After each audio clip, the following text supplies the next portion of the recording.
If your photography business currently makes less than $50,000 a year, that business is failing, but that is okay because in this video, I'm gonna go through the top 5 reasons that it probably is that way and help you avoid them. And I'm doing this because I don't want you to be broke as a photographer because that's awful and there's no reason for it. In today's world, photography is more in demand than it's ever been. So don't let people tell you otherwise. Don't let people tamp down your dreams as a photographer and how much money you think you can make. And so on this video, I'm gonna help you do the exact opposite by going through the things I think you should do now if your business currently makes less than $50,000 a year. They will take you well over $100,000 per year.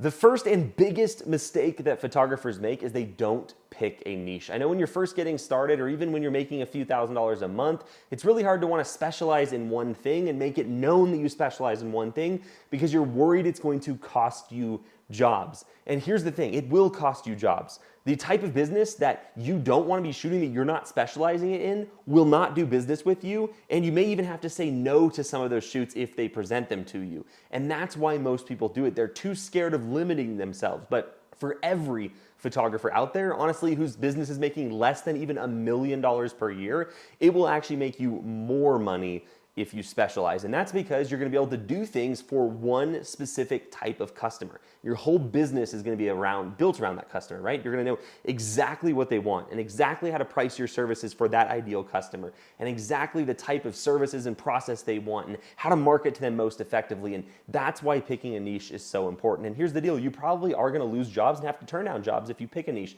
but it's gonna make you so much more money. Before I started my real estate photo business, I would kind of shoot everything that came my way. At that time, I was a teenager trying to make money, so I did some stuff for a school. I'd shoot portraits occasionally, and I wasn't really good at anything, and I didn't really know how to do any one thing.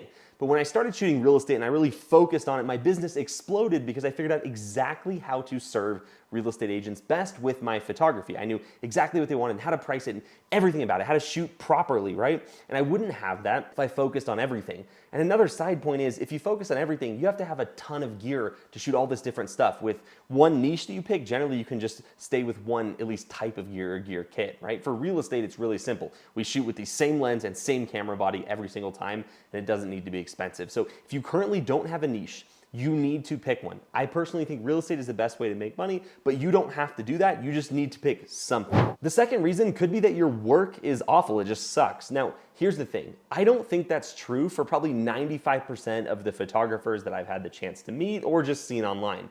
Most of the time, their work is plenty good enough, but they tell themselves that their work isn't good enough and they spend a lot of time trying to improve their work. That is not what I want you to do. And so if you've been a photographer for a while and you think your work is at least 80% as good as it could possibly be, then I want you to completely disregard this because the reason I make this tip is for the photographers, the small percentage of them whose work is actually not good enough. Most of the time, your work is good enough and you just think it's not, and so you spend time on stuff that doesn't actually grow your business. But if you're one of those photographers who maybe you aren't so confident in your work, or maybe you're just someone who naturally isn't a perfectionist, first of all, that's a huge strength. But if you are that, you need to know that your work needs to be at least good enough. That's the thing I always say, and it truly means good enough. It doesn't mean crappy, it means good enough. But if you're already a photographer and you've been a photographer for a while, chances are your work is actually too good, and that's what's holding you back. So step back honestly. Ask people you trust, especially if they are your ideal client, to honestly give you feedback on your work. That's the most important thing you can do because you just looking at it going, is this good enough or is this not good enough, isn't really going to help you be honest with yourself and help you actually uncover the truth of whether your stuff is good enough. So ask somebody else. And here's the thing you can do as well if you don't have anybody to ask, because let's say, for example, you shoot real estate, maybe you haven't shot for any real estate agents yet, or you don't really have anyone that you trust to ask.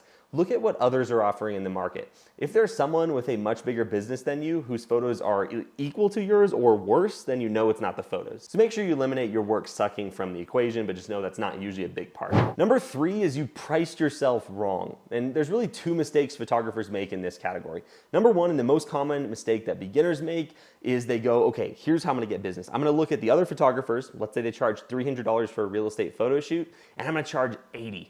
That is a very bad way to grow a business, and you will absolutely put a cap on your income and really a cap on how successful you can be, because there's a reason there's usually that market price, and that's because that's around the price it takes to have a sustainable business. So if you're significantly under your competition, that is absolutely holding your business back. But on the other hand, there are photographers who hear from the broader photography community this generalized advice that's out there, which is raise your prices. Like, a photographer will tell you that without knowing anything about your business. And it's funny, anytime I post on TikTok or Instagram or even here on YouTube about my prices, a lot of the comments are, bro, raise your prices. Dude, you should raise your prices. You are way undercharging. You're undercutting the market. And here's the thing, it's not true, right? You have to know your business. You have to know that person's business. And I think people giving me that advice without knowing anything about my business is pretty silly, because oftentimes, and just the truth of it is, my business makes maybe 10, 20, or even 30 times what their business makes every year. And so you really have to know someone's business. And a big mistake is just thinking, oh, I need to price my worth and command a high price. And maybe in some markets that works, but in real estate photography, there is a market rate. And what I suggest, at least with real estate photography, is being on the top half of that. If you're on the bottom half, you're just shortchanging yourself. But if you 3 times your prices over your nearest competition, you're probably not going to get a lot of business. Now, I'm not saying that high ticket isn't good in some types of photography. Just in real estate photography, you have to be very careful. But if you're not a real estate photographer, I want you to seriously analyze your prices and think how you can charge more effectively, and make sure that your pricing isn't what's holding you back. Usually it's because your pricing is too low and you're not selling good enough to give people a reason to want to be able to pay you more. So keep that in mind and really analyze your pricing, because that's the number one thing that determines how much you make in your business, really, is how much you charge for it. One just quick side note on the pricing side of things is simple pricing destroys complex pricing every single time and will make you more money. I think a lot of photographers get into this really complex pricing schemes that they come up with, where they're like, oh, I need to charge a little more for this and make this add-on and do all this. And packages are important, and having pricing that allows you to upsell your clients is important, but don't make it too complicated. A confused mind never buys. That's a statement that holds true in really any type of sales, and as a photographer, you're in sales, or at least that's one part of your job. So keep that in mind, keep simple pricing. Now moving on to number 4, and here's the deal. Number 4 and 5 are actually the 2 most important ones in this video that really hold a lot of photographers back. And so if you take any advice from this video, I encourage you to really take the advice from these 2 points, because they'll have the ability to make a big difference in your business. So number 4 is you focus on the wrong things as a photographer. When you get into the photography industry, you're coming in as a photographer, right? Someone who is like, I want to take my photos and I want to sell those, right? And that takes on all different forms, but generally that's why you got into photography, so you could sell the photos that you take. And I think that actually leads people wrong a little bit, is thinking that's what they're doing, because selling your photos is one part of the business, but there's a bunch of other things that really matter if you want to be successful. In real estate photography, I'd say the actual product is like 30% of it. Another 30% is the service you provide your customers and the experience, and that's going to hold true in other niches as well. You know, if you look at the really high-end wedding photographers or fashion photographers, there's an experience that comes with using them. And they're selling that. That's part of why they can command such a high premium, despite probably having photos that are fairly similar to a lot of photographers who are way cheaper. And so that experience plays a big role. And then probably what, at least in real estate photography, is 40% or more of whether you're successful or not is how aggressively, and I don't mean aggressively in a bad way, I mean more how much focus you're putting on it towards getting new clients. So how aggressively you get new clients and work towards getting new clients and work on sales and work on the marketing part of your business, that dramatically determines your results. Because what I always say is, like, you could be the best photographer out there, right? But if no one knows you and you don't have the ability to reach out and market to them and sell them, you're not going to have a business at all. And so the photos are important, but even more important is your ability to get that message that you provide, that service you're providing people in front of your clients, right? So for me, it's real estate photographers. If every real estate photographer in my city knows my business, just knows it, they don't even have to use it, I'm going to have a much bigger business than most photographers. So the first step is getting your business known, and then through that process, they're going to start to like your business and like you as a photographer. And that's why we talk about that service being really important. And then they're going to start to trust you. When they trust you, you have their business as long as you keep that trust. And so that's the process, the know, like, and trust. That's not something I've come up with. That's something that's, been out there in this, the business world for a long time. Is if you get a prospect to know, like, and trust you, you'll get their business every time. And so I encourage you to think about how that applies to your business, and don't get sidetracked by thinking the photos are more important than they are. Yes, that's your product, but there's much more to it. And frankly, I've seen some really poor photographers with just not good results that make a ton of money because they focus on the thing that actually brings in the money.